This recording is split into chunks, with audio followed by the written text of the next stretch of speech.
Hi, and welcome back to the Human Thrive podcast. I'm your host, Amanda, the Human Thrive coach. I'm so glad you're here today. So we're exploring something I see over and over again in women who are late diagnosed, late identified ADHD, that they're all very deep and a very intuitive, empathetic way of moving through the world.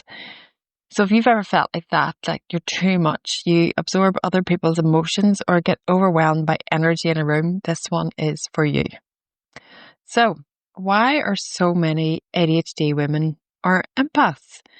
So let's talk about why this connection is so common. Many ADHD women seem to grow up hyper-aware, constantly scanning, reading the room, predicting mood changes, noticing what others miss. That kind of hypervigilance of the environment. And you think, oh, they're too sensitive, they're too emotional. So is this just sensitivity or is it survival? For years, you might have masked, people pleased, kept the peace, or adapted who you were, depending on what someone else needed. So the level of emotional attunement, it develops a kind of super sense. You're able to read people fast. You feel the atmosphere change instantly. You feel changes in energy. You can tell when someone is hurting, even when they're smiling. So is this a flaw or is this a gift? It does become exhausting when it's unmanaged or misunderstood. So, this shadow side of being an empathetic ADHD woman. Let's get real about the challenges. So, emotional overwhelm, feeling your own emotions plus everyone else's can be so draining.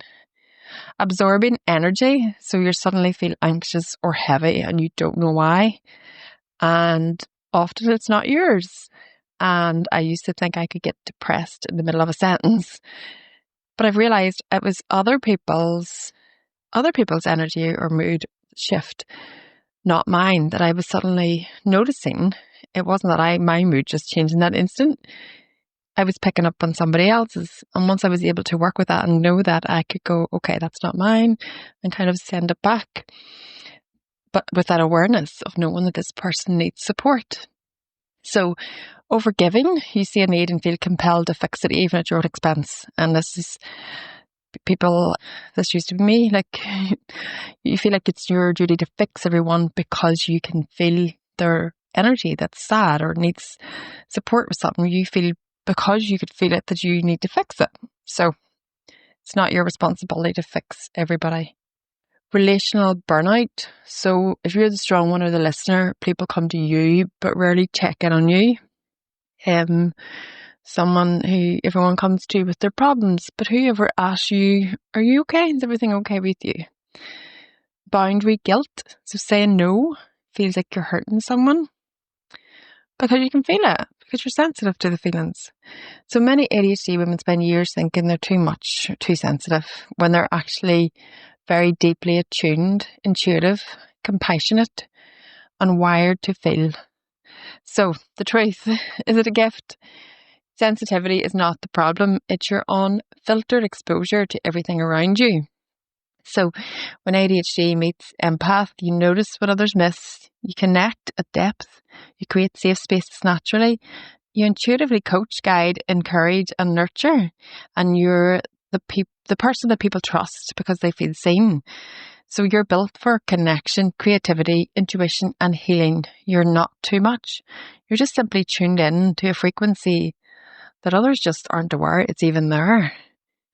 So it's quite magical. So how do you protect your energy without dimming this light?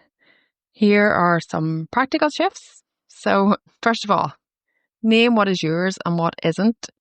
So if you get that feeling, you're like, right, okay, is this my feeling? Or have I picked this up? Is this coming from somewhere else? And as soon as you ask yourself that, you'll notice if it is yours, it'll stay.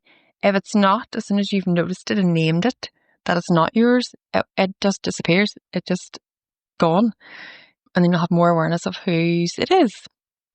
Create energetic boundaries. So, like imagine your shield going on in the morning. And if you ever train in Reiki, you'll know about putting on your shield and protect your energy.